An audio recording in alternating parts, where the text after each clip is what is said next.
Baik, Assalamualaikum warahmatullahi wabarakatuh. Perkenalkan, saya Brian Pramadi, mahasiswa Teknik Mesin Universitas Muhammadiyah, Jakarta. Di sini saya ingin menjelaskan materi dari mata kuliah hidrolik dan pneumatik. Dikarenakan ini adalah salah satu tugas dari mata kuliah hidrolik dan pneumatik.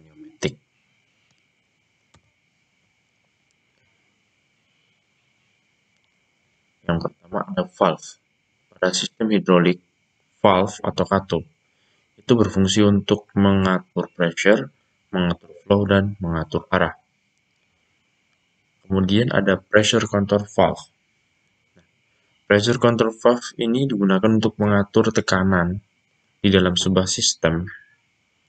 Contoh dari valve ini diantaranya ada relay valve, sequence valve, pressure reducing valve, pressure differential valve, dan unloading valve. Oke, dan kemudian ada yang pertama, relay valve. Di sini fungsi dari relay valve itu untuk menjaga tekanan pada batasan yang sudah ditentukan dengan mengalirkan tekanan lebih ke tampungan lain yang akan dialirkan ke reservoir utama. Nah, ini di sini kita bisa lihat adalah gambar dari pada relay valve. Pada gambar di samping menunjukkan posisi cracking pressure. Simple relay valve akan tetap dalam kondisi tertutup karena adanya kekuatan pegas. Jadi pegas di sini ini dia akan menahan dari simple relay valve ini agar tetap dalam kondisi tertutup. Apabila kondisinya berubah yang mengakibatkan tekanan fluida meningkat, maka tekanan ini akan melawan pegas dan mulai membuka. Tekanan awal untuk mulai membuka valve disebut dengan cracking pressure. Katup akan membuka secukupnya, sehingga membiarkan fluida mengalir melalui katup. Nah, seperti yang dibilang tadi, kemudian kita lanjut ke sequence valve. Seperti pada relay valve, hanya memiliki sirkuit atau jalur tambahan. Sequence valve dipakai saat dua sirkuit disuplai dari satu pompa, dan ada sirkuit yang diprioritaskan. Nah, pada saat posisi posisi close atau tertutup atau menutup, sequence valve memblok pop oil flow ke sirkuit 2 sampai sirkuit 1 penuh. Jadi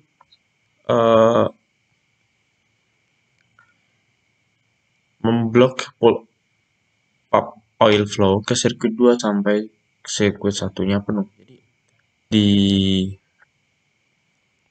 sirkuit 1 dia di sirkuit 2 sampai sirkuitnya 1 penuh. Pada saat pompa mengisi sirkuit 1 dan sequence valve, maka tekanan cairan akan mulai naik. Peningkatan tekanan ini menyebabkan bagian bawah unloading valve bergerak menekan pegas. Pada saat tekanan ruangan unloading valve pegas memiliki pengaturan dari pilot valve, maka cairan di dalam unloading valve akan dibuang ke tangki. Hal ini menyebabkan tekanan pada unloading valve berkurang. Mekanisme saat pegas unloading valve terdorong akan mengakibatkan juga cairan dialirkan ke sirkuit 2. Jadi gambar di sini sudah menjelaskan apa yang dimaksud posisi atau close position tadi saat memblok pump oil flow ke sirkuit 2 sampai sirkuit 1 penuh, kemudian tahap-tahap selanjutnya. Kemudian ada pressure reducing valve. Pressure reducing valve ini menghasilkan sistem tekanan yang berlainan yang disuplai oleh pompa yang sama. Tekanan maksimal yang ada di dalam sistem dijaga oleh sebuah relay valve. Pressure reducing valve dipasang dalam kondisi terbuka. Perubahan tekanan pada valve ini akan dirasakan pada bagian piston camber, sehingga akan menyebabkan piston bergerak ke kiri. Maka valve spool akan menghambat pasokan fluida atau supply oil dan control oil circuit. Nah, lanjut kita ke pressure differential valve. Valve ini berfungsi menjaga perbedaan tekanan yang tetap antara dua sirkuit pada saat startup, dan jika tekanan di primary circuit kurang dari 50 psi, spring force akan menjaga valve spool ke kanan, sehingga aliran ke secondary circuit akan tertutup. Perubahan tekanan pada primary circuit akan dirasakan oleh valve spool. Kemudian kita lanjut ke materi. Di sini ada ISO symbol. What is the meaning of ISO symbol? ISO symbol adalah simbol keselamatan kerja yang sering digunakan untuk menjaga keselamatan kerja. Simbol keselamatan ini memberikan informasi tentang penggunaan peralatan, pelindungan pribadi, situasi yang berpotensi berbahaya, dan kebijakan di tempat kerja.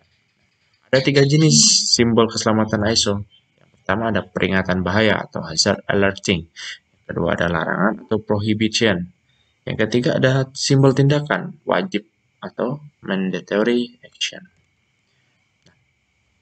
Ini ada graphic fluid power symbol.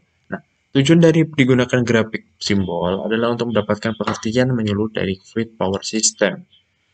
Teknik ini bertujuan untuk standarisasi dengan memakai simbol-simbol. Suatu cara untuk mendapatkan pengertian yang lebih mudah dalam penerangan, Suatu cara untuk mendapatkan pengertian yang lebih mudah dalam cara menerangkan komponen dari fluid power system.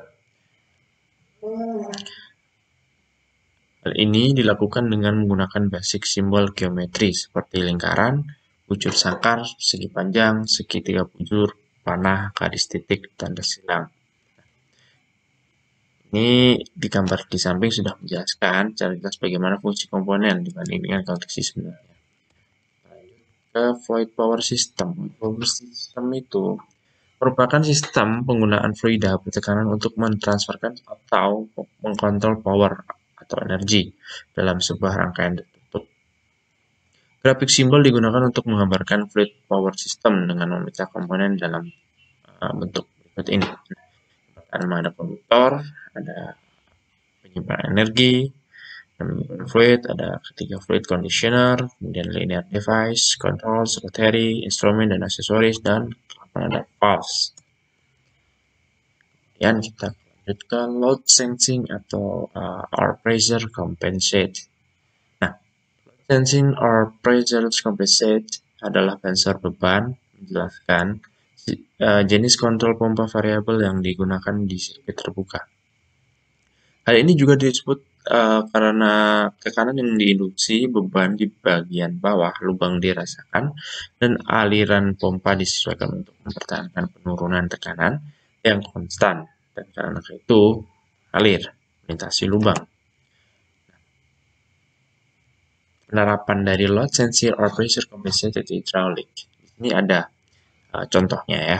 Di sini kita lihat ada gambar